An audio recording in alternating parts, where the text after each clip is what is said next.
Dámy a páni, dovolte, aby som vás srdečne pozdravil v mene skupiny historického šermu Dominis Cepus páni Spiša zo Spišského hradu.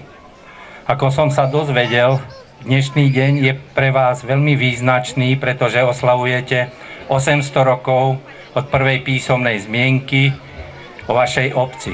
Takže, dámy a páni, na vašu počesť ukážka najstarších palných zbraní na počesť 800 rokov prvej písomnej zmienky. Prvá ukážka bude patriť najstaršej ručnej palnej zbrani, ktorá pochádza z konca 13. storočia. Paľbe pripraviť, lund rozfúkať. Hej!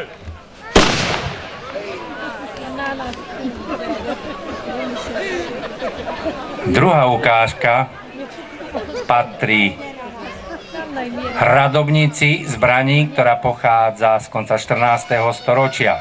Paľbe pripraviť, lund rozfúkať. Hej!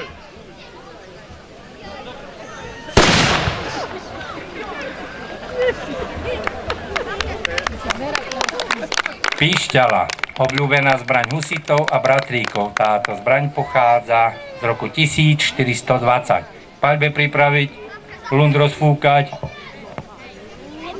Hej!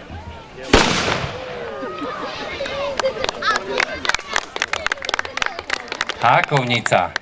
Zbraň, ktorá pochádza z polovičky 15. storočia. V prednej časti tejto zbrane je umiestnený železný hák, ktorý slúžil na zmiernenie spätného nárazu. Paľbe pripraviť, na prednú radu namieriť, na tie kočky, nie, to sú pekné, takže hore. Lund rozfúkať. Hej! A naraz za. No. Petrinal, zbraň, ktorá pochádza z polovičky 16. storočia. V prednej časti tejto zbrane je umiestnený železný hák, ktorý slúžil na zmiernenie spätného nárazu.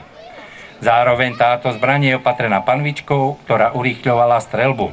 Paľbe pripraviť, panvičku otvoriť, lund rozfúkať. Hej!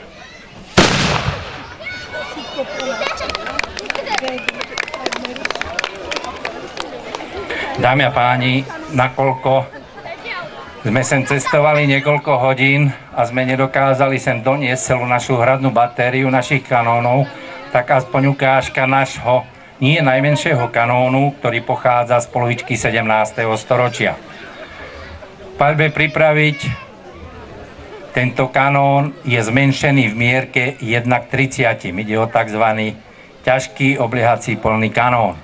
Lund rozfúkať. Hej! Dámy a páni, práve ste privoňali k čiernemu prachu.